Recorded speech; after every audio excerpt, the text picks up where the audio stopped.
Se está discutiendo a esta hora el proyecto de reforma previsional en el Senado y allí está nuestro compañero Diego Martini. Nos va a contar qué es lo que sucedió en esta jornada y qué está pasando ahora. Diego, adelante. Así es, Natalia Martín, muy buenas tardes para todas y todos. Nos encontramos en la Cámara de Senadores en una jornada larga que comenzó a la mañana y comenzó con una hora de retraso porque no había quórum por parte del oficialismo para arrancar esta jornada, entonces que arrancó más tarde y que luego, como ustedes bien señalaban en los titulares, tuvo el desalojo por parte de las barras. Se congregaron muchas personas en la puerta del Palacio Legislativo, convocadas principalmente por el PIT-CNT. Varios de ellos ingresaron acá a las barras y en el momento que habló el senador Alejandro Sánchez, tras un gran aplauso que se dio por parte de las barras, la presidenta de la Cámara, la vicepresidenta Beatriz Argimón, decidió entonces aplicar el artículo y pedir el desalojo de las cámaras. Luego a las 3 se fijó un cuarto intermedio que comenzó la sesión nuevamente a eso de las 16:30 y desde ahora se vienen discutiendo entonces algunos artículos en referencia a esta reforma de la seguridad social. En estos momentos está hablando el senador del Frente Amplio, Carlos Maía, así que sigue la jornada por acá con esta reforma de la seguridad social. Ampliaremos en un rato más del contenido. Nos quedamos con ese primer pantallazo entonces de Diego, que hoy tendrá muchas salidas, mucha participación desde allí. También hoy tendremos informe. Está como siempre Julieta Núñez Tomás. Adelante, Juli, ¿cómo andás? Bien, ¿y tú, Martín? Todo bien. Me alegro. Hoy vamos a estar hablando de dinero, vamos a estar hablando de préstamos en efectivo, de créditos, porque estamos en momentos de fiestas y se ha podido ver por las calles de nuestra ciudad grandes colas en casas prestamistas, en casas donde otorgan créditos, de personas solicitando un dinero para poder afrontar los gastos de las fiestas, pero en realidad esta es una cuestión que sucede durante todo el año porque hay muchos hogares que no pueden enfrentar el día a día, no pueden enfrentar los gastos del mes, la canasta de consumo básica con sus ingresos y por eso recurren a la financiación y recurren a los créditos. Entonces vamos a estar abordando esta problemática que hoy en día tiene dos leyes en discusión en la Cámara de Senadores, leyes que apuntan a realidades diferentes y vamos a estar viendo la visión de personas que entienden que hay que hacer reformas en este sentido, pero no únicamente cambios normativos, sino también cambios en términos de políticas sociales, de política integral y de educación financiera. Así que sobre todo esto con números y con opiniones vamos a venir en unos minutos nada más. Gracias, Julieta. En paralelo con la discusión sobre la reforma previsional, el oficialismo ha alcanzado un acuerdo para aprobar un proyecto de ley de resarcimiento a personas consideradas víctimas de grupos guerrilleros en el pasado reciente. En el Frente Amplio se dice que es un peaje puesto por Cabildo Abierto. En el oficialismo no se hace la misma lectura, pero las cosas que se han dicho o parte de ellas las compartimos a continuación.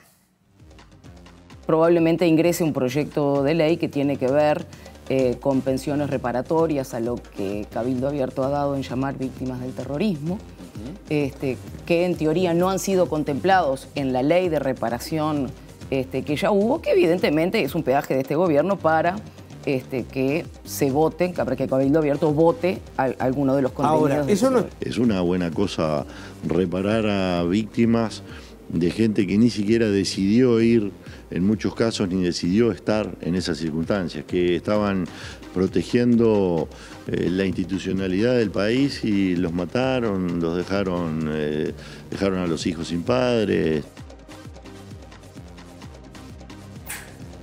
Comenzamos el desarrollo informativo y justamente el senador nacionalista Sergio Botana presentó el informe de mayoría de este proyecto de reforma previsional. Sí, dijo que si no se aprueba será necesario aplicar impuestos o aumentar impuestos para financiar el sistema. Si no hay reforma, hay que financiar con más impuestos. Y a los impuestos directa o indirectamente siempre los termina pagando el trabajador, ya sea porque los paga directamente en el IRPF o en el IVA o en el IAS, o porque los paga indirectamente a través de los intereses de la deuda. El país se endeuda, tiene que pagar intereses, emitir letras de regulación monetaria. Ese costo siempre va a la pérdida de competitividad del trabajo y lo paga el trabajador con desempleo. Es la peor manera de pagarlo. Entonces, cada acto de conducta en este sentido es una conducta para favorecer el empleo, para favorecer el trabajo en general, y para favorecer al país. En cambio, el senador frente amplista Mario Vergara dijo que la reforma previsional impulsada por el oficialismo es injusta. Sí, entiende que todo el esfuerzo para reducir el déficit del sistema cae en los hombros de trabajadoras y trabajadores.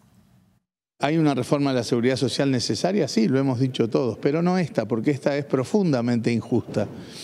Y es injusta primordialmente porque la única contribución que se pide para financiar el déficit de la seguridad social es el aporte de los trabajadores. El costo de la reforma descansa exclusivamente en los hombros de trabajadores y trabajadoras, que son los que aportan por la vía de trabajar más años, retirarse después, aportar más años, cobrar menos, ¿sí? Y no se exige a ningún otro sector social o empresarial con capacidad contributiva ningún tipo de ayuda a mitigar el déficit de la seguridad social. Por lo tanto, desde ese punto de vista la consideramos una reforma injusta. Por todo esto, jornada intensa en el Palacio Legislativo, en sala y también en las barras. Desarrolla otra vez Diego Martini desde el móvil de hoy de MBD Noticias, edición central. Adelante, Diego.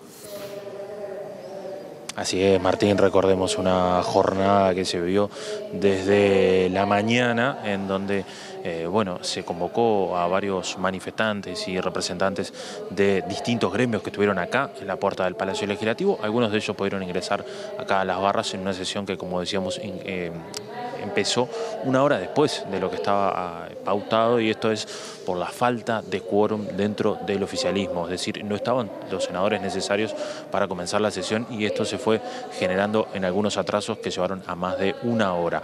Se dio esa sesión y en el momento que estaba hablando el senador Alejandro Sánchez, parte de las barras lo aplaudieron multitudinariamente, entonces la presidenta de la Cámara de Senadores, la vicepresidenta de la República, Beatriz Argimón, hizo uso del artículo que permite desalojar las barras y eso hizo, así que vemos cómo se daba eso en ese momento.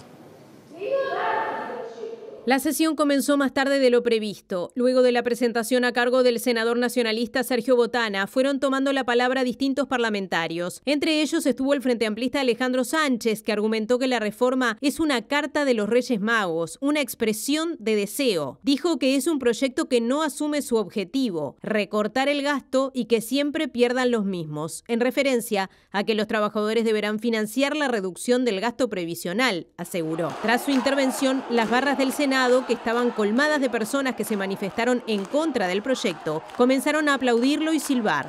Ante el ruido de los convocados, la presidenta del Senado, Beatriz Argimón, decidió pasar a cuarto intermedio y desalojar las barras.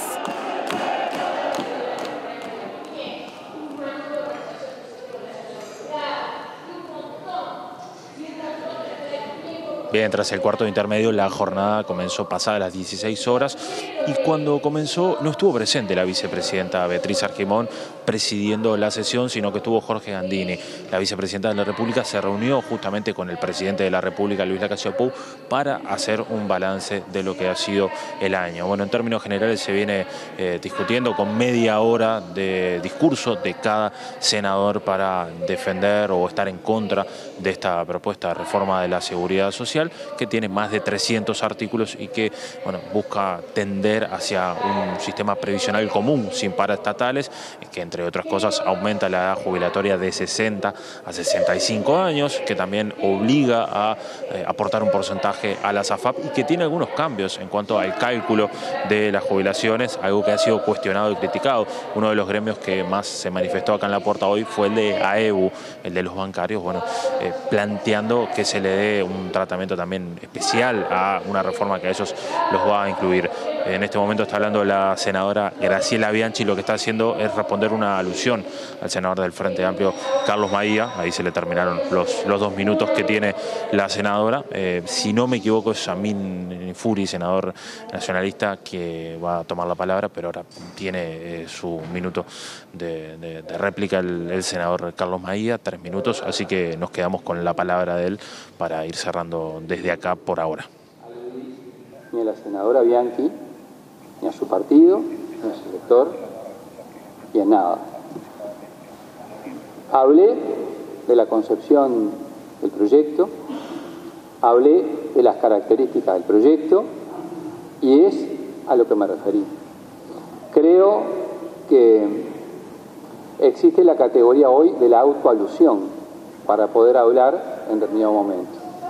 Pero yo veo que cuando hay determinadas circunstancias y determinadas horas, aparecen las autoalusiones. Yo no referí en ningún momento absolutamente a nadie y reafirmo todas las cosas que he dicho, todas y cada una de ellas. Es más, como la Constitución de la República, usted sabe, Presidenta, establece que en materia previsional la iniciativa privativa del Poder Ejecutivo, parece que hay cosas que no se pueden dar por más que haya deseos de que así sea. Nosotros tenemos una concepción distinta, tenemos una opinión contraria y por lo tanto la vamos a seguir sosteniendo aquí, en todos los lugares que corresponda, por supuesto. Bien. Escuchábamos allí al senador José Carlos Maía, luego de la senadora Graciela Bianchi, momentos de este tipo de sesiones a la que volveremos seguramente en cualquier momento. Y este debate por la reforma previsional ha tenido repercusiones. Por ejemplo, la secretaria general del PIT-CNT, Elvia Pereira, reclamó una reforma previsional integral. Sí, también dijo que la población no fue consultada y que con esta iniciativa se va a trabajar más para ganar menos. Un proyecto para nosotros que debería haber involucrado en un diálogo y en una discusión a distintos actores de la sociedad, no solamente expertos, esto no se dio. Esto que se dice que hace 1 año y medio que se está discutiendo entre algunos. Preguntarle a la ciudadanía, ¿usted fue consultado? ¿A usted le preguntaron si quería trabajar más y cobrar menos, que en definitiva es la esencia de esta reforma jubilatoria? ¿O es necesario una reforma de seguridad social que brinde protección a los trabajadores, a los pasivos, a las infancias, a las personas con discapacidad? Bueno, esto no está contemplado. Y la intendenta de Montevideo, Carolina Cose, dijo que esta reforma, de aprobarse tal cual se la conoce, va a afectar a la población uruguaya. Asimismo, Cose expresó que esta reforma se está realizando sin el sustento de un plan integral de trabajo para toda la sociedad, lo que se convierte en pernicioso para el país. La reforma de la seguridad social ha tenido una pantalla de pseudo participación y me parece que va a afectar mucho a muchísimos uruguayos y que además no es algo que se haga solo. Uno no puede afectar los términos de seguridad social sin tener un plan para el mundo del trabajo. Verdaderamente, parece de perogrullo lo que estoy diciendo, pero ¿cómo va a ser el futuro del trabajo? ¿Cuáles son las áreas en las que Uruguay se va a desarrollar? ¿Las mismas? Porque si seguimos haciendo solo lo mismo y reformamos la seguridad social como se está reformando, eso parece un círculo que en vez de positivo es negativo. Así que entiendo, quiero decir que vi las imágenes de la multitud haciendo una cola enorme para entrar a las barras, me emocionó. Es un llamado de atención, uno más, para este gobierno, porque verdaderamente se está aprobando un proyecto pernicioso para la sociedad y parcial, muy parcial, que ve solo una parte y que deja de ver el bienestar de la ciudadanía y sobre todo su futuro, ¿no? Su futuro, qué va a pasar con el mundo del trabajo, qué va a pasar con la educación. No se puede hacer una reforma de este tipo sin tener un plan integral para toda la sociedad. Bueno, cambiamos de tema, al menos por un rato, y vamos al caso Marcet. Un artículo reveló 3 nuevos nombres de jerarcas de Cancillería que conocían los antecedentes de Sebastián Marcet antes de la emisión del pasaporte. Sí, el informe periodístico se basa en una investigación interna de Cancillería, digamos, y también se puede decir que representa una nueva contradicción con respecto a declaraciones que hasta hace un par de semanas hacían o emitían algunas autoridades. Según publicó este martes El País, además de la ex subsecretaria Carolina H., también otras 3 personas vinculadas a Cancillería estaban en conocimiento de los antecedentes del narcotraficante. Son Pauline Davis, ex directora general de Asuntos Consulares y Vinculación y actual cónsul en Washington, Álvaro Seriani, embajador uruguayo en Emiratos Árabes Unidos, y la cónsul Fiorella Prado, que entonces también se desempeñaba en dicho país asiático. Según una investigación interna de Cancillería que fue enviada a Fiscalía en el marco de la causa que investiga la emisión del pasaporte, el 21 de septiembre de 2021, Davis recibió un mensaje de H con la consulta realizada por Guillermo Maciel, subsecretario del Ministerio del Interior, en la que se advertía sobre la peligrosidad de Marcet. Tras recibir la consulta, la actual cónsul en Washington le trasladó el contenido al embajador Seriani y la cónsul Prado, quien a través de WhatsApp respondió primero. Poco después, Davis le dijo a Seriani: olvídate y discúlpame, ya hablé con Fiorella por un narco que encontraron allá. El embajador le respondió: bueno, ok, muchas gracias, saludos. Poco más de 2 meses después, el 25 de noviembre de 2021, finalmente se emitió el pasaporte. Pese a este intercambio de información, diversas autoridades, entre ellas el ministro Francisco Bustillo, dijeron este año ante el Parlamento y en diversos ámbitos que nadie en Cancillería conocía estos detalles. Hace 15 días se hicieron públicos los chats entre Maciel y H, quien la semana pasada renunció a su cargo de vicecanciller. Y ahora caso Astesiano, porque en una reciente audiencia la fiscal Gabriela Fossati dijo que no se recuperó la totalidad del contenido de los teléfonos del ex jefe de la custodia presidencial. Según el diario El País, Fossati hizo la afirmación mientras realizaba una indagatoria sobre un policía. 3 de 6 celulares incautados pertenecían al ex encargado de la seguridad de presidencia. Desde que comenzó la indagatoria hubo al menos otras 2 versiones sobre el porcentaje de información recuperada de los teléfonos de Astesiano. Antes de esta última, mencionada recién, antes de esta última afirmación de la fiscal, la jerarca había dicho que solamente se había rescatado 2% del total y recordemos, poco después surgió una versión contradictoria que afirmaba que se había recuperado la totalidad. Bueno, otro asunto. A propuesta del Partido Independiente, el Ministerio de Desarrollo Social reforzará las asignaciones familiares para niñas y niños de hasta 6 años. También hay novedades con respecto a la renovación del bono crianza, que es para niños y niñas de hasta 3 años, entre otras medidas anunciadas para el primer semestre del año 2023.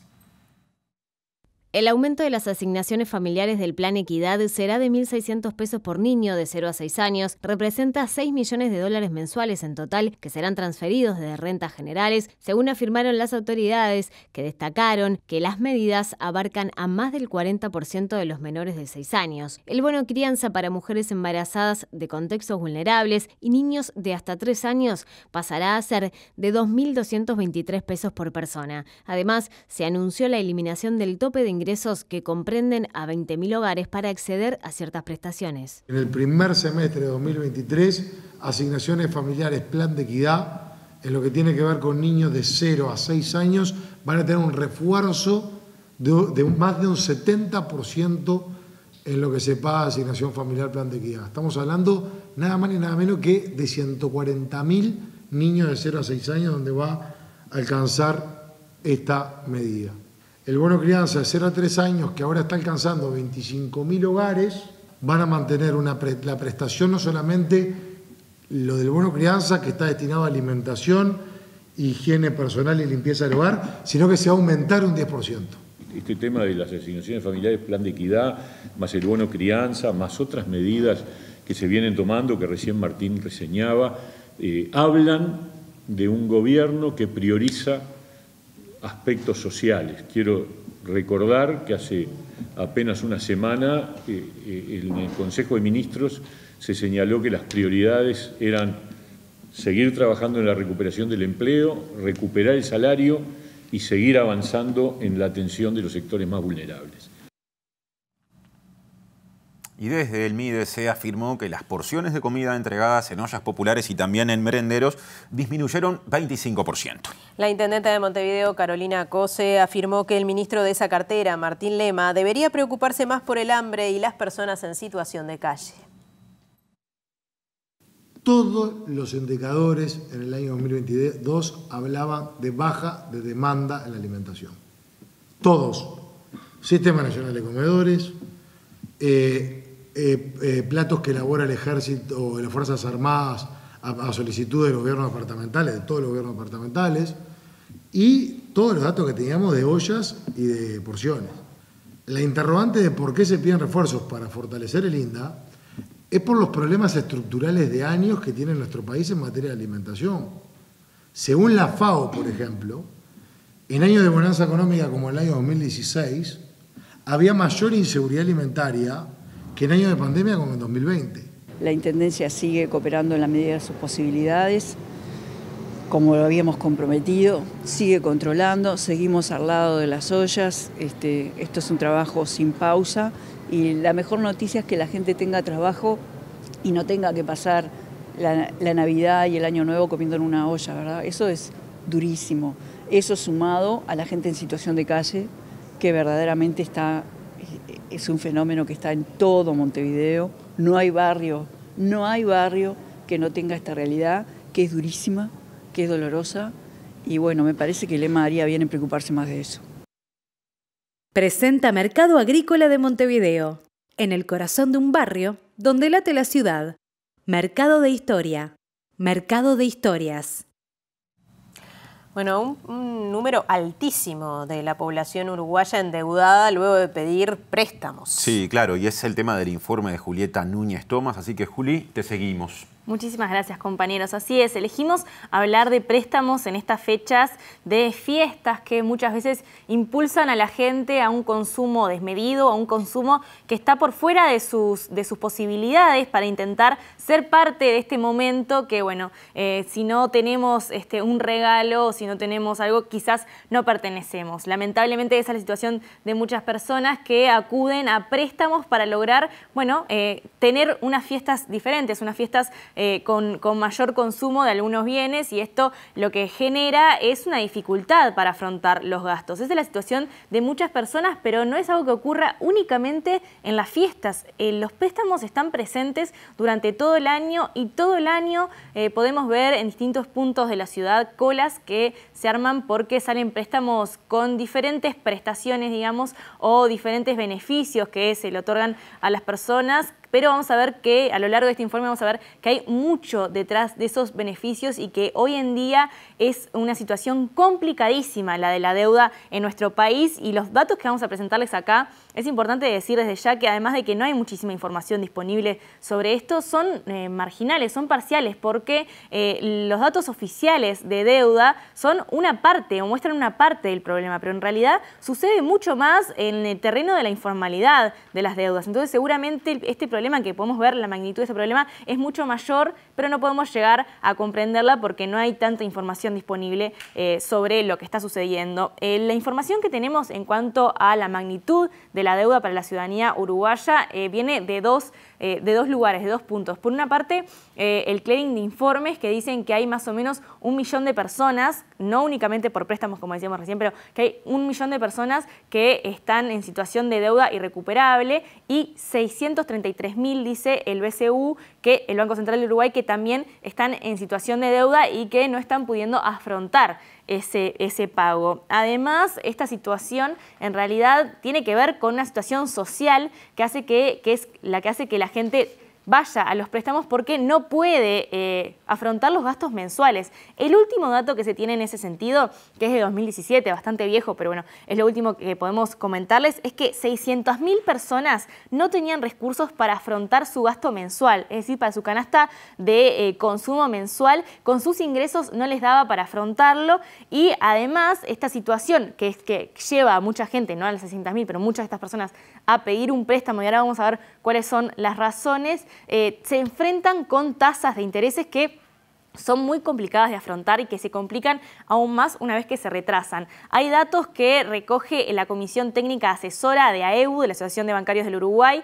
que señalan que las tasas de créditos sin autorización de descuento en el 2008 estaban cercanas al 40%. A partir del 2008 empiezan a subir. En 2019 llegan al 90%. En medio de la pandemia, en las épocas más complejas, suben incluso hasta el 96%. Y ahora, en el último dato, que es de abril de 2022, llegan a un 64%. Pero igualmente sigue siendo altísima y muy difícil para afrontar esas tasas para mucha de la gente que pide préstamos. Las razones principales, según una encuesta que hace Pronto, esta empresa que da préstamos además, las razones principales para pedir un préstamo es de la gente que se encuestó, en un 46% para pagar cuentas, en un 31% para realizar arreglos de su casa y en un 21% para pagar servicios como UTE, OCE y Antel, es decir, algo sumamente básico. Como decíamos al inicio en la presentación del informe, hay dos iniciativas en este momento discutiéndose en el Parlamento vinculadas a la deuda. Una que atenta a reestructurar la deuda y a modificar la ley de usura, y otra a proteger a los deudores. Hoy estuvimos hablando con Dora Zafir, que es abogada, jueza y está especializada en defensa del consumidor y ha trabajado mucho en las temáticas de deuda, y nos comenta cuál es la problemática de las deudas en nuestro país y su opinión sobre estos dos proyectos de ley.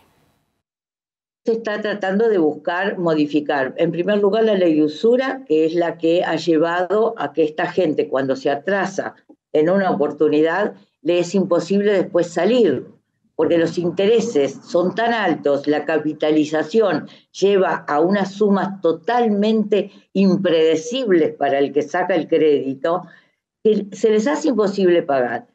Se está tratando también, por otro lado, de buscar una solución para que reestructuren las deudas estas personas.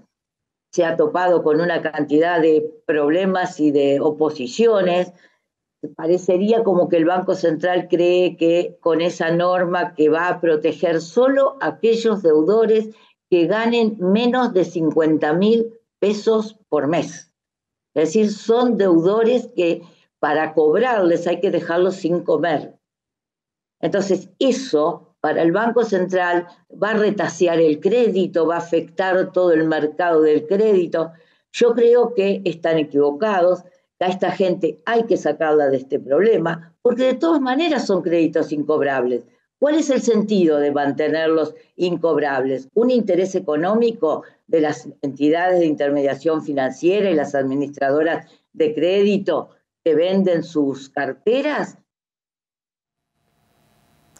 ¿El problema es únicamente normativo, Julieta? Bueno, en realidad no. Hay un problema social de fondo que tiene que ver con lo que decíamos de las dificultades para afrontar el gasto, pero también hay un problema que tiene que ver con las estrategias que se tiene desde las casas las empresas, las casas o las personas que trabajan o viven de dar préstamos, que tienen estrategias muy invasivas, muy agresivas. Preparando este informe yo estuve buscando algunas estrategias y la verdad que es de una diversidad, hay un abanico de opciones de publicidad asociadas a los préstamos que creo que es un área de desarrollo absoluto y que no estamos, no podemos ver la imagen completa, más allá de que en realidad están a la vista de todo el mundo cómo se incita a la gente a sacar préstamos por cualquier razón y además cómo se le da facilidades al sistema o el sistema financiero es tan flexible para permitir cada vez más formas de sacar préstamos. Lo que no es flexible es la forma de cobrar estos préstamos y es así el principal problema. Sobre esto también le estuvimos consultando a Dora Zafir, que nos hablaba sobre las dificultades de las personas para afrontar una vez que entran en estas estrategias, digamos, o que caen por estas estrategias de conseguir préstamos. La publicidad de los créditos y el ofrecimiento de los créditos de todas las formas habidas y por haber, hasta por teléfono te llaman que tenés preaprobado un crédito, lleva a que la gente piense que bueno, lo voy a poder pagar.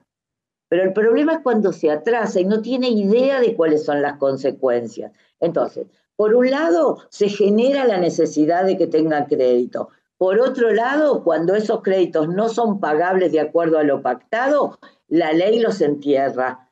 Entonces, tenemos varios factores. También la pandemia dejó mucha gente que se tuvo que atrasar en función de que quedaron sin seguros parciales, seguros totales de desempleo, y también algunos han quedado sin trabajo. Y entonces todo esto ha sido como un caldo de cultivo para que creciera de esta forma. No puede haber 1 millón de personas endeudadas, porque te das cuenta que si sacamos a los menores de edad de 18, tenemos la mitad de la población. ¿Qué datos hay, Julieta, para entender la magnitud del problema? Bueno, como escucharon hace unos minutitos nada más, nombré esta encuesta trimestral que realiza Pronto sobre el mercado de oferta y de demanda también de lo que tiene que ver con los préstamos, y vamos a pasar a mostrar en pantalla una gráfica que muestra en este caso en particular las personas con algún tipo de endeudamiento en los últimos meses. Estamos viendo ahí, como decíamos, cada 3 meses. Este es el último dato de septiembre de 2022. En septiembre de 2021, 68% de las personas consultadas habían tenido algún tipo de problema para afrontar la deuda o algún tipo de endeudamiento. En diciembre de 2021, 66%, bien, varía bastante poco. En marzo de 2022, un 69%, el momento de mayores problemas, mayor endeudamiento. En junio de 2022, 64%, y en septiembre de 2022, 60%. Vamos a ver esto cómo evolucionó, porque es importante poder ver los últimos meses del año, cuando, si miramos, por ejemplo, 2021, sube un poquito. Y ahora lo que estamos viendo en la siguiente gráfica, como decíamos, es la frecuencia con la que les sobró dinero de sus ingresos en los últimos 4 meses. Como pueden ver, un 56,5% de la población encuestada nunca en los últimos 4 meses le sobró dinero de sus ingresos.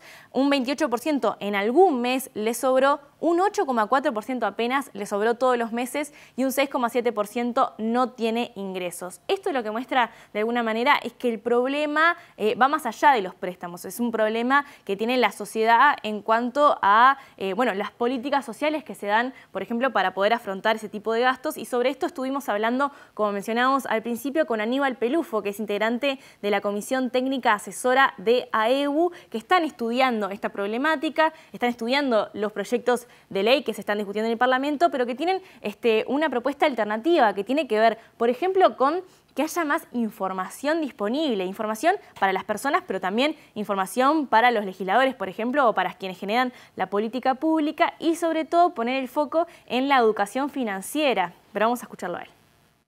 La realidad es que tenemos una parte de la sociedad que por los ingresos es muy difícil que logre sostener la canasta de consumo mensual que necesita, y requiere de endeudamiento todos los meses para sostenerse. Entonces ahí hay un problema que, más que solo de finanzas, es un problema social, y entonces hay que pensar si la política que tiene que enfrentar esto es solo un cambio en parámetros financieros, o una ley que ponga un tope, o es un problema más integral, más complejo, que hay que abordarlo desde una política también integral y compleja, que es una política social, digamos, solo que ataca la parte financiera, porque es una parte que genera otro tipo de problemas en las personas, no solo lo financiero, porque si no, esto va repercutiendo en otros aspectos de la vida, la salud, la educación, que se pueden ver comprometidas porque las finanzas no son saludables.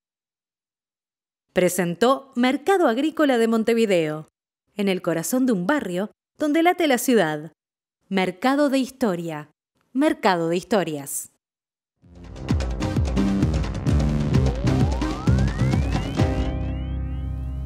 Época de balances. Es cierto. Y en este caso, como tenemos columna de análisis económico, el balance es económico y lo hace Germán de Agosto. ¿Cómo andás, Germán? ¿Cómo andan? ¿Todo bien? Todo bien. ¿Y tú? Todo bien. Sí, la idea ahora es hacer un balance, justamente repasando un poco cuáles han sido, de alguna manera, las placas que hemos repasado a lo largo del año, que son más representativas de lo que ha sucedido con distintas variables a lo largo del 2022. Vamos a empezar desde lo más general o desde lo más alejado de lo que podría considerar el bienestar de las personas, para ir acercándonos, ¿sí?, a medida que vamos avanzando con la columna. Entonces, desde esta perspectiva, lo primero que tenemos es cómo queda la foto del crecimiento del Producto Interno Bruto. Básicamente, el 2022 va a ser un año de crecimiento, con una tasa del entorno de 5,3, 5,5%, pero que de alguna manera tenemos que tener en cuenta dos aspectos. El primer aspecto es que el último dato que conocimos en materia de actividad, que corresponde a lo que sucedió en el tercer trimestre del año, ya marcó un estancamiento de la economía, un crecimiento nulo en torno al trimestre inmediatamente anterior. Eso por un lado. pensando en la tendencia con la cual estamos cerrando el año. Todavía no lo cerramos porque nos falta un dato que conoceremos en marzo, pero lo que tenemos es que el último dato marca un estancamiento de lo que es la dinámica de la actividad. Y el segundo dato tiene que ver con un efecto que también observamos a nivel de lo que es la variable de empleo, que surge justamente de comparar promedios. Por eso hay una parte en lo verde, que todavía es una proyección, ese es el 5,3, 5,5%, pero la parte que está con rayitas justamente lo que marca es que hay un crecimiento que viene heredado por la forma en que medimos estas cosas. Es decir, el crecimiento genuino con el que vamos a terminar este año no se parece tanto al 5,3% que si no se parece más a un 2,3%. Entonces, ¿cómo es eso de crecimiento heredado?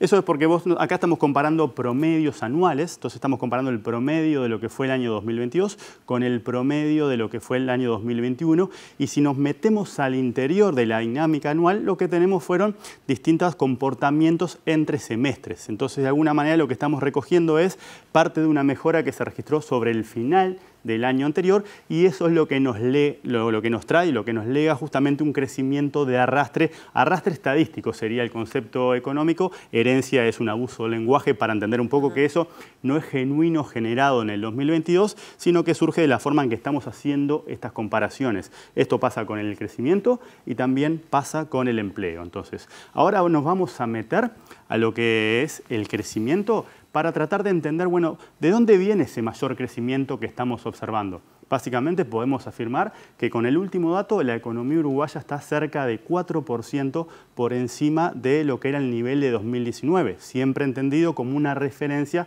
para lo que es la prepandemia. Y en este caso lo que hacemos es justamente uso de esa herramienta y tenemos una línea roja que justamente nos marca el nivel del 2019, cuando estamos por debajo, la variable que estamos analizando no alcanzó a recuperar lo perdido durante la pandemia, y cuando estamos por arriba justamente quiere decir que eso sí, esa variable recuperó en relación a esta referencia o a este umbral prepandemia. Entonces, ¿de dónde viene este mayor crecimiento? Básicamente viene de la inversión. Si se fijan, tengan en cuenta que la economía está 4% por encima del nivel general. Ahora estamos metiéndonos adentro y tratando de entender, bueno, qué es lo que está detrás. Y si miramos la inversión, estamos casi un 30% arriba de lo que es el nivel prepandemia. Es decir, la distancia que hay desde acá hasta donde termina la línea naranja es justamente del 30%, y eso justamente refleja lo que tiene que ver con UPM2 y todas las obras conexas que de alguna manera están finalizando ahora y que no hay previsto que haya otros grandes proyectos que puedan compensar, ¿sí? Al menos parcialmente lo que nos va a dejar de aportar la inversión, ¿sí? En verde tenemos las exportaciones, uno de los grandes protagonistas del dinamismo de la actividad en el 2022, que está cerca de o por arriba de un 10% en relación a su umbral prepandemia. De vuelta, acá lo que tenemos, pensando prospectivamente, que es lo que haremos el jueves, es un escenario internacional que se ha tornado más adverso y que supone un menor dinamismo de las exportaciones de cara al 2022. Una cosa importante, ¿sí? Acá estamos viendo UPM, ¿sí? A partir del año que viene, UPM lo vamos a ver acá, porque la inversión va a terminar y justamente vamos a exportar celulosa. Entonces, ese salto va a pasar de acá hasta acá. Pero eso podría mejorar las exportaciones. Exacto, esta pero localizado. La Unión de Exportadores, que está en descenso las exportaciones en este momento, se podría haber beneficiado a partir de eso. Ahí vamos a tener un salto de escalón de una sola vez y después ya con la planta produciendo, exactamente ahí se te va a diluir ese efecto, pero te supone un cambio de escalón, pero sumamente localizado porque es justamente ese producto. Y desde zona franca lo que genera otras implicancias, digamos, o efectos. Y esto nos lleva a pensar, bueno, si esto está más de 10% por encima y esto está más de 30% por encima y la economía está solamente 4% por encima, bueno, es porque hay algún componente de lo que consideramos que es la demanda agregada que está por debajo, y ese es el consumo privado que ha evolucionado de forma rezagada. Y en el último dato que estamos viendo, es el tercer trimestre de este año, recién superó lo que es el umbral prepandemia. ¿Sí? Y ahora en la tercera placa justamente vamos a meternos en los fundamentos de ese consumo privado. Y esta es una de las caras de esa moneda que tiene que ver con la evolución del empleo. ¿Qué es lo que estamos viendo acá? Acá estamos viendo, ¿sí? Suavizado, para no comernos el ruido inherente a estas series, la cantidad de personas que están ocupadas. Son miles de personas, así que esto es 1.700.000 personas. ¿sí? Acá vemos la fuerte caída cuando se abrió el agujero negro en marzo del 2020. Vemos la recuperación, vemos este periodo que fue justamente el segundo semestre del año anterior, donde efectivamente acá sí se generó un dinamismo muy relevante de lo que es la generación de nuevos puestos de trabajo, pero cuando ponemos el foco en el año 2022, que es lo que hoy nos interesa, lo que tenemos es un estancamiento. Básicamente, la cantidad de personas que teníamos empleadas al comienzo del año o a fines del año anterior es similar a la que tenemos con los datos cerrados a noviembre. Y esto es justamente la dimensión que analizamos la última vez, que señalamos que lo que tenemos es un estancamiento de la generación de puestos de trabajo.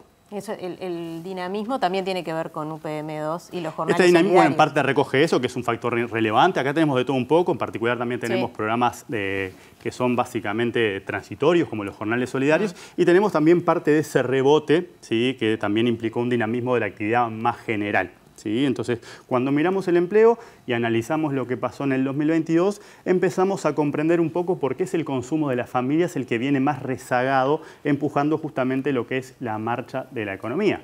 Avanzamos una placa más y ahora nos vamos a meter en la otra cara de esa explicación o en el otro fundamento que tiene el rezago del consumo, y justamente es lo que pasa con el salario real. Entonces, suavecito, vamos acá en rojo tenemos la inflación. Esta es la variación interanual de la inflación, que vemos como los últimos datos se han moderado. El último dato es 8,5%. ¿Sí? En verde lo que tenemos es la evolución nominal de nuestro salario, es la evolución del índice medio de salarios. Y en blanco lo que tenemos es la diferencia, que es justamente lo que entendemos como la evolución del poder de compra, o dicho en otras palabras, esto es el salario real. Vieron que cuando la línea roja supera la verde, esta panza se nos queda más grande. Esto es justamente la pérdida de poder de compra que deriva de que la inflación le ganó por bastante a margen a los salarios. Si analizamos estos últimos 2 años, acá le ganó un poquito los salarios, ven que está por arriba, y eso se supone que acá no tuvimos un empate del salario real, pero después lo que tuvimos a lo largo de la mayor parte del 2022 es una caída del poder de compra que está representada justamente por esta área que nos queda entre la línea roja y la línea blanca, con una recuperación sobre el final que ya hemos analizado, asociado justamente al comienzo de algunos ajustes y el compromiso que está sobre la mesa de empezar a recuperar poder de compra, que es algo que estaba previsto para el año pasado, pero que se difiere hacia el año próximo. Y ahora nos acercamos un poquito más a lo que es las condiciones de bienestar de la población, y vamos a la siguiente placa, donde vamos a analizar cuál ha sido la evolución de la pobreza. ¿Sí? En este caso tenemos la pobreza en personas, no en hogares, y tenemos la pobreza para el total de la población, que permaneció sin cambios, ¿sí? Entre 2022 y 2021, una variación pequeña que está dentro del margen de error.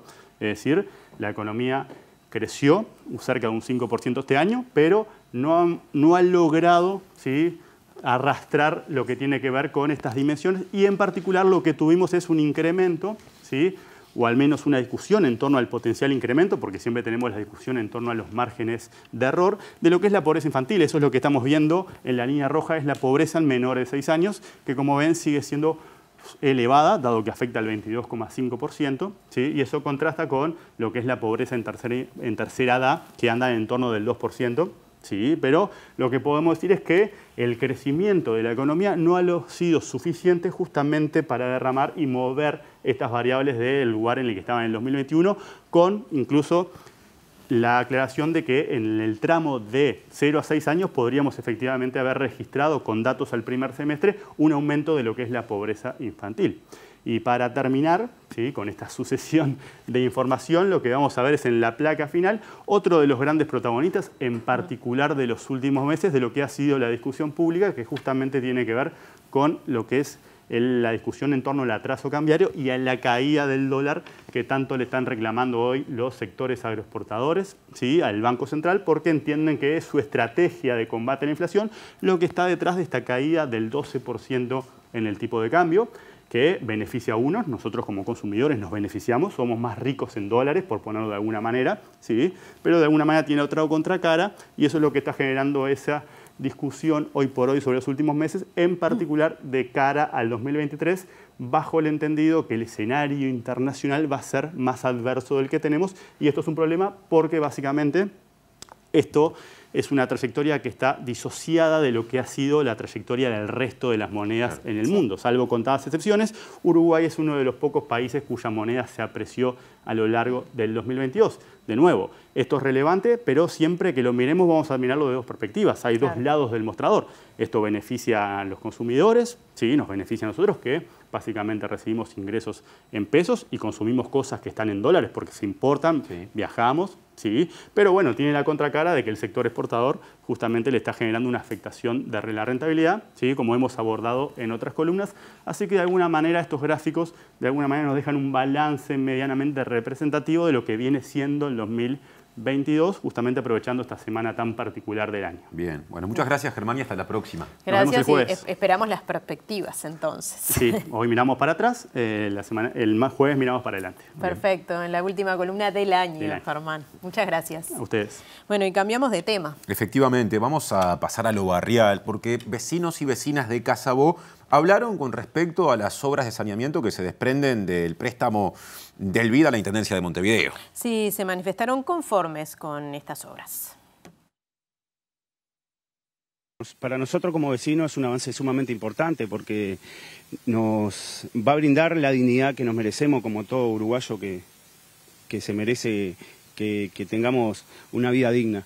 El cambio va a ser fuerte, ya lo hemos venido teniendo de distintas formas con la Intendencia, venimos trabajando muy fuerte en el barrio, estamos muy allegados a ello y trabajando de una manera sumamente importante para nuestro barrio porque nos ha dado la confianza de que podemos progresar gracias a estos compañeros que están ahí arriba apostando a los vecinos, que es lo que nosotros siempre reclamamos, que la Intendencia antes de cualquier cosa tendría que sentarse a conversar con los vecinos y eso es una de las cosas que lo ha venido haciendo fuertemente acá en Casabó y en distintos lugares como lo hemos venido viendo. El vecino queda con una satisfacción enorme de que la lucha vale, de que la lucha nos escuchan, de que si nos organizamos el pueblo mismo en sí puede tener una participación y vivir una vida digna mejor en todo lo que se viene para el cerro. Y desde ADEON Montevideo se destacó el buen resultado del operativo de limpieza en Nochebuena y Navidad. Habló la secretaria general del sindicato, Valeria Ripoll, que dijo que eso fue posible gracias a que se escuchó a las y los trabajadores. Está siendo en realidad un muy buen cierre de año. Nuevamente la Intendencia toma planteo de los trabajadores, sobre todo hablando de lo que tiene que ver con limpieza. Ya es el segundo año donde podemos planificar lo que tiene que ver con las fiestas. Mucho de lo que se está aplicando ahora ya se utilizó el año pasado y el resultado fue muy bueno. Creo que amanecimos el 25, el 26 de diciembre con Montevideo limpia, con la mayoría de los contenedores previo al 24 de diciembre que habían sido vaciados y eso hizo no tener zona de desborde. De hecho, fotos que están circulando en las redes sociales son fotos de hace mucho tiempo atrás, no son fotos de este momento. Montevideo está limpia y es algo que es innegable. Normalmente a esta altura estábamos hablando del desborde y aparecían imágenes en todos los medios de prensa de cómo estaba realmente sucia la ciudad. Creo que esta Intendencia, o por lo menos esta administración, ha entendido el rol de los trabajadores, ha escuchado, ha tomado las propuestas de quienes hacen la tarea, de quienes realmente saben cómo mejorar el servicio. Bueno, creo que está claro que el resultado ha sido muy bueno. Ripoll agregó que también fue muy bueno el trabajo realizado por los funcionarios municipales de los servicios de tránsito y convivencia en los operativos realizados.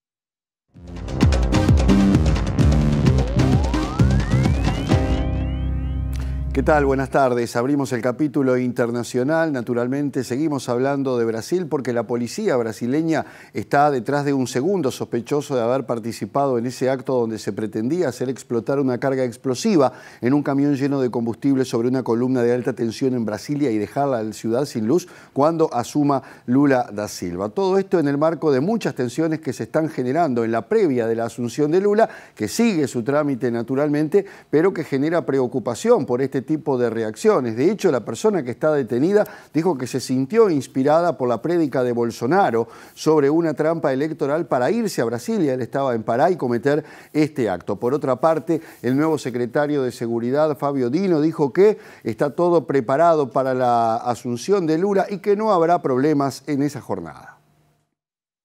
Según el diario Correo Brasiliense, el hombre identificado como Alan Diego Rodríguez, de 32 años, habría sido el encargado de transportar el paquete bomba hasta el camión, según las confesiones del primer arrestado por el episodio, George Washington de Oliveira Souza, que ya ha sido trasladado a una cárcel de máxima seguridad. El hombre reveló que la encargada de transportar la bomba era una mujer, pero que se arrepintió a último momento y que entonces se ofreció Rodríguez, que dejó el paquete junto a un camión cargado con 63.000 litros de queroseno de aviación, con la intención de hacerlo explotar junto a un poste de electricidad que habría acabado con la distribución de energía en toda la capital. George Washington Oliveira Souza, de 54 años, el único arrestado hasta el momento, era gerente de una gasolinera del norteño estado de Pará y dijo a la policía que la siembra de dudas electorales por parte de Bolsonaro inspiraron su viaje a la capital el 12 de diciembre, donde se unió a una acampada de partidarios bolsonaristas frente al cuartel general del ejército que pedían un golpe de Estado.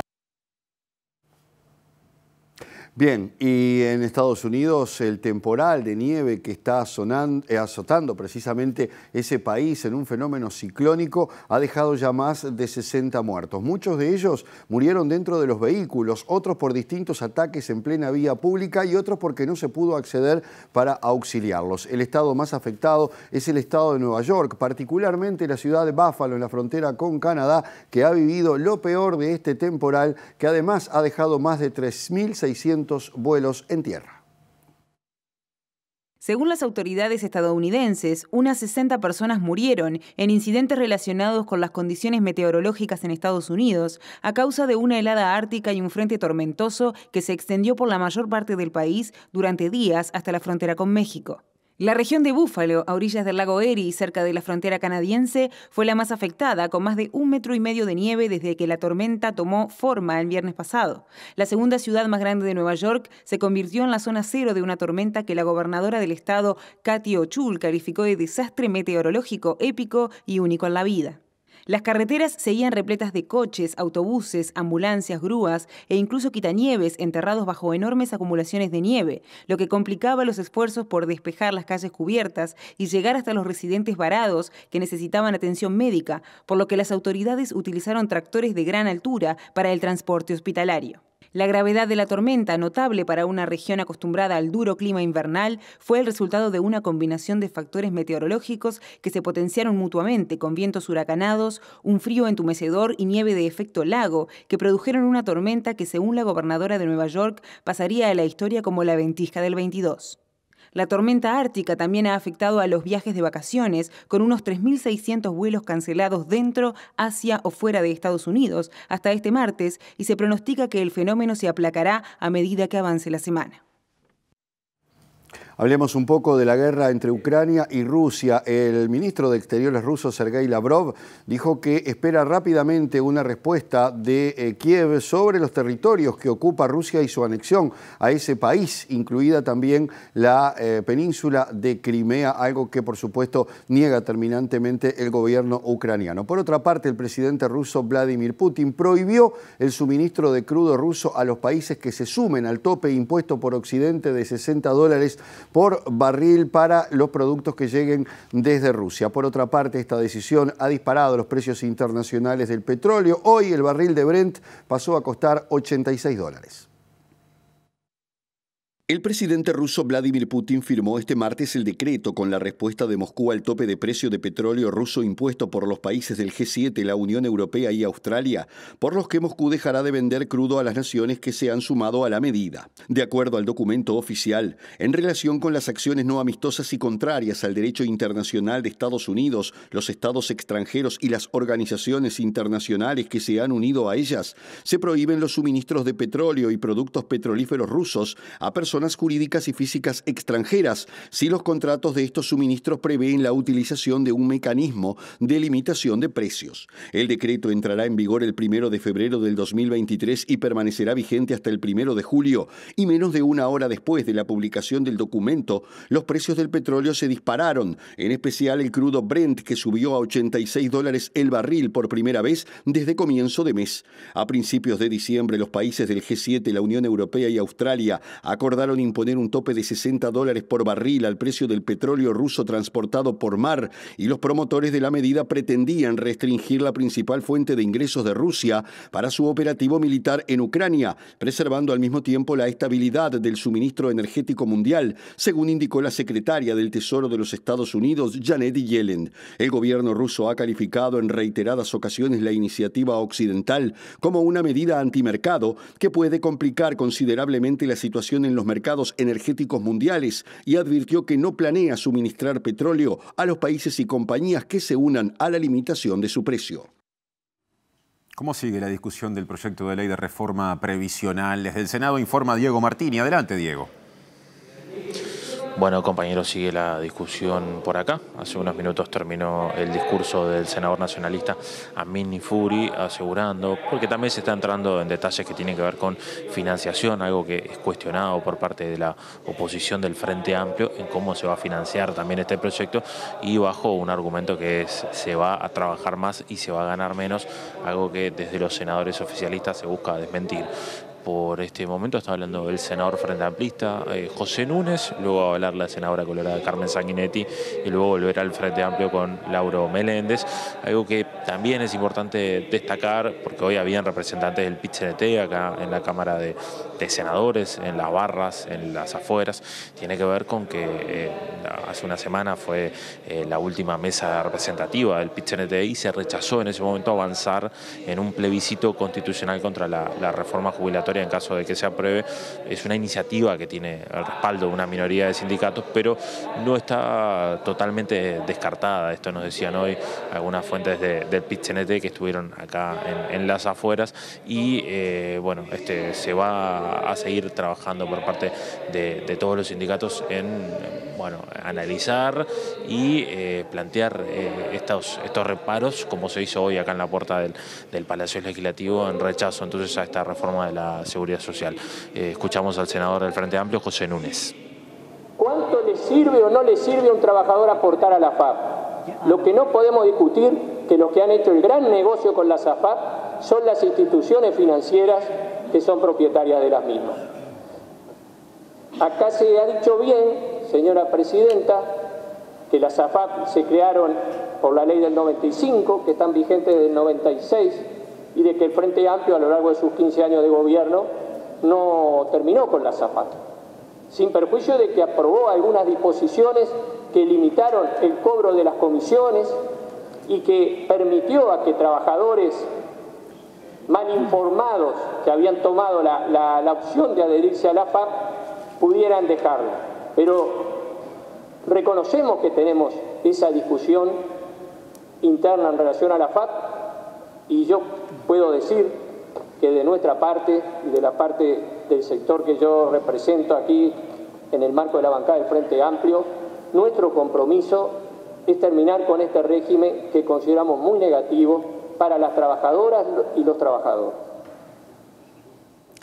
Bueno, muy bien, escuchábamos allí entonces parte de esta sesión que seguramente se extienda por varias horas, así que enviamos el saludo a todos nuestros compañeros que están desde muy temprano hoy, que seguramente seguirán un buen rato más. Claro, y quien hablaba está supliendo a Darío Olesker, forma parte de la bancada del Partido Socialista en este caso en el Senado. Bien, buena aclaración. Y les contamos, mientras tanto, otras cosas que suceden. La justicia ordenó al Ministerio del Interior proporcionar información sobre los controles de identidad, registro de personas y vehículos y utilización de cámaras corporales, entre otros datos. Sí, esta sentencia tuvo lugar luego de que el ministerio mencionado negara la información por considerarla reservada en respuesta a un pedido de acceso realizado por el defensor público Joaquín Gamba.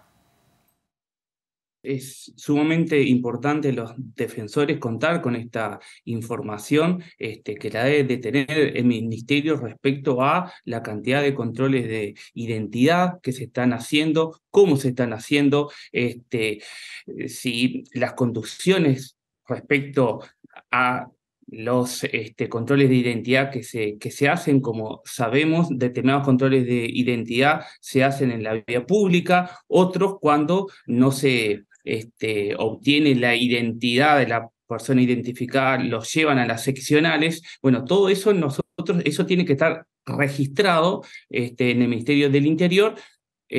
La ley se lo exige, la ley de procedimiento policial se lo exige, y determinada normativa internacional también exige. La Corte Interamericana ha ido por esta línea, donde se le exige a los estados partes firmantes de la Convención Americana de Derechos Humanos que deben de llevar un registro de todas las actuaciones que signifiquen restricciones a la libertad.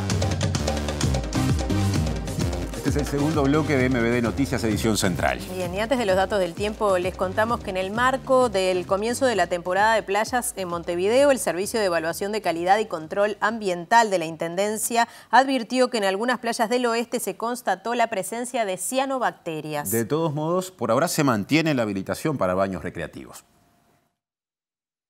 Ayer ya vieron la primera presencia de cianobacterias en las playas del oeste.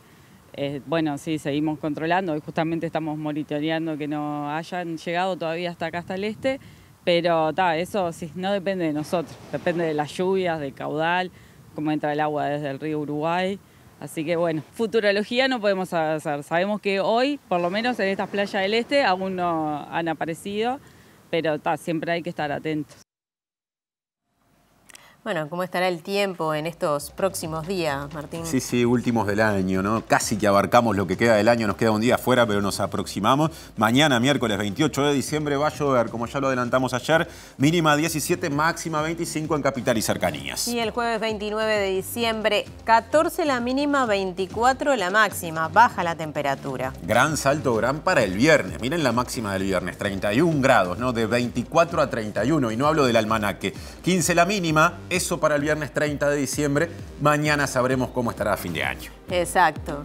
Dejamos esa intriga ahí para el último día del año. Un día muy especial, además, de familia reunida, amigos, claro, un día de reunión. Exacto, así que esperamos con ansias lo que diga Inumet. Quédense ya para ver el lado B. Gracias por estar y hasta mañana. Hasta mañana.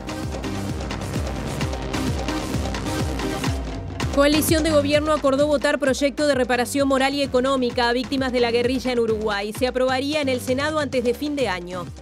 Intendenta de Montevideo, Carolina Cose, dijo que reforma previsional se está realizando sin sustento de un plan integral de trabajo para toda la sociedad y que esto la convierte en perniciosa para el país.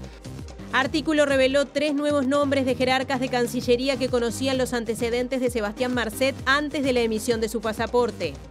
En una audiencia reciente, la fiscal Gabriela Fossati afirmó que no se recuperó la totalidad de la información de los celulares del excustodio presidencial Alejandro Astesiano. El Ministerio de Desarrollo Social reforzará asignaciones familiares para niños y niñas de hasta 6 años. Esto alcanzará a 140.000 beneficiarios. Además, aumentará el bono crianza para niños y niñas de hasta 3 años. Nivel de endeudamiento de la ciudadanía uruguaya alcanza cerca de 1 millón de personas y preocupa a diferentes sectores. Sin embargo, no hay acuerdos para aprobar leyes que modifican deudas. Las tarifas de OCE aumentarán un 6,7%. La cifra estará por debajo de la inflación de este año y es igual a la proyectada para el año que viene. Gobierno definiría el jueves descenso en el precio de los combustibles en enero. Las proyecciones de precio al público que realiza la URSEA marcan descenso de 2,99 pesos en nafta y 6,27 pesos en gasoil. La policía brasileña busca a un segundo sospechoso de intento de atentado en los alrededores del aeropuerto de Brasilia, luego de que un seguidor del presidente Jair Bolsonaro intentara explotar un camión cargado de combustible. Al menos 60 personas han muerto hasta el momento como consecuencia de una tormenta invernal que afecta a Estados Unidos con temperaturas extremas. Ha dejado daños cuantiosos y ha paralizado el país, provocando la cancelación de más de 3.000 vuelos.